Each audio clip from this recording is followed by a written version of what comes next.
Hello and welcome. In October, I traveled to Berlin, Germany, and while I was there, I interviewed members of the Extinction Rebellion. I'm Joff from Extinction Rebellion, Germany. Could you just spell your name? Joff, J-O-F-F. Okay. Would you like to give your last name? S-A-L-Z-M-A-N-N, Salzmann, Joff Salzmann.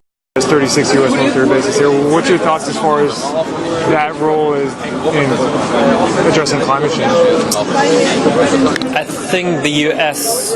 in general has a big role when it comes to carbon, oxygen emissions worldwide. I think from a political perspective would be really good if the US would find a change in their policy and their strategy of ignoring climate change and climate crisis.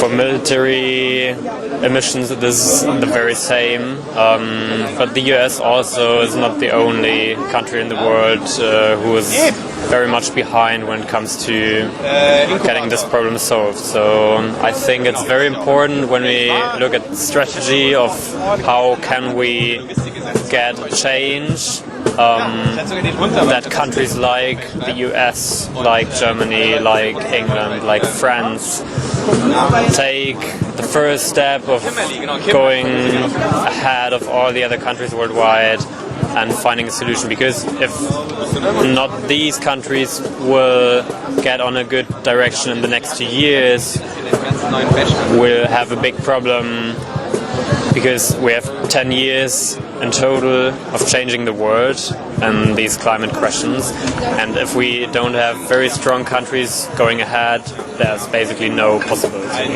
To be honest, I think it's totally a cultural question, right? And our deep human values in our culture would be more given thing that we have to save this world, that it is our duty to keep this world in a state where the next generations have a good life, then it would not be a question also for the military to respect the world and the planet as something that is beautiful and that we want to have kept beautiful, right? I think the military is also something that consists of humans, and I don't stop believing in humans can change their mind, can change their culture and their values. So I believe it's possible that also the military will find a way to get out of this crisis. Thank you very much. Thanks very much. Good luck, man. What's your name? Hi, I'm Tillman. The facts that you're stating are true. I don't have a lot of information on that, but if what you're saying is true, then that's pretty horrible. But that's the reason that we're here, because you can't change that by through the system that we have right now. The system that we have is relying on structures that support those military bases and things that come with it. We as Extinction Rebellion are fighting to change the system, to have a system that would allow a world with less pollutants. A big part of that is just the very strong patriotism in the US.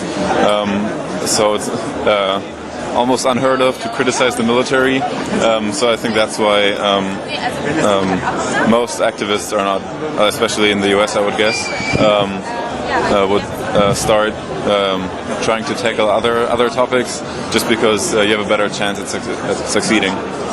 Claire from the UK held her speech, and she talked about how all those problems that come with climate change are usually seen as someone else's problem.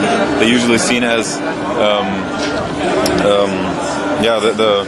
the outcomes of climate change are not really affecting us right now. Of course they will eventually, but they are not right now.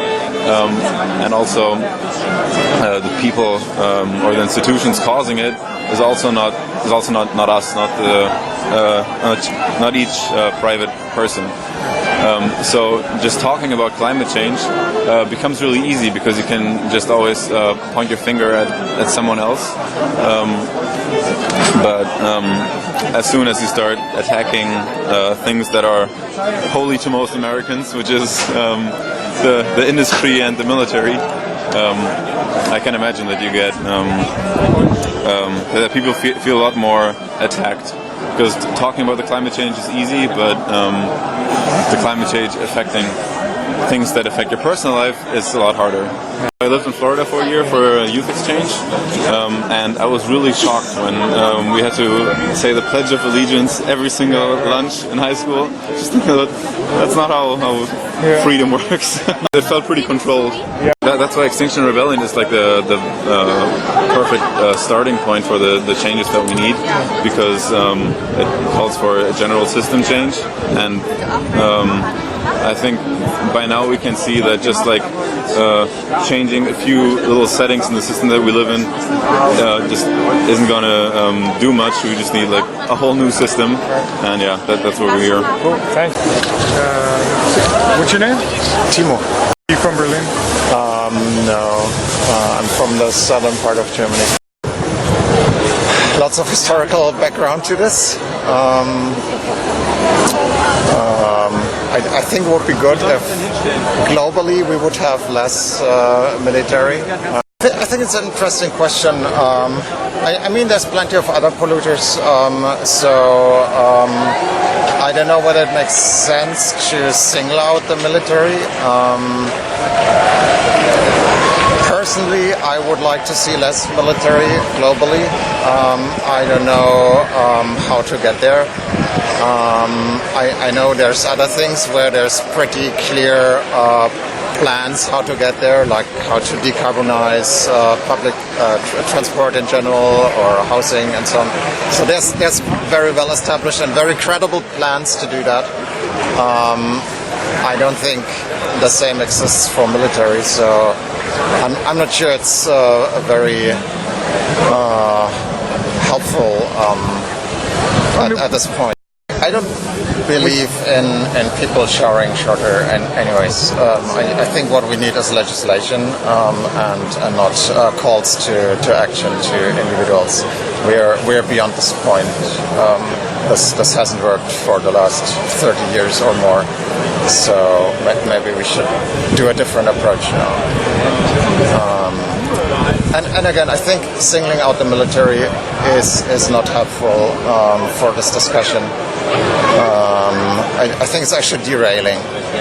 It's a divisive topic, and I think if we want to succeed fighting climate change, then we need everyone's participation, and we can't afford to divide the population, really. I think in Germany it's probably there's less polarization, luckily still, so maybe not as divisive an issue as in the US, but probably still divisive, and there will be folks on the left side who say military is bad and we should get rid of it entirely.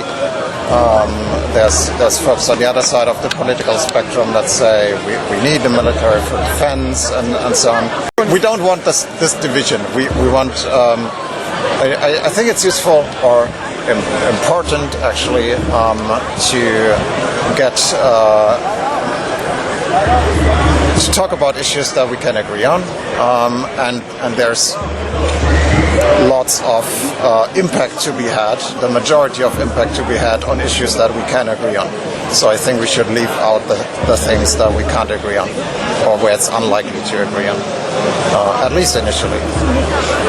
The International Law Education Group is dedicated to the promotion of the democratization of education in the areas of international organizations and international law.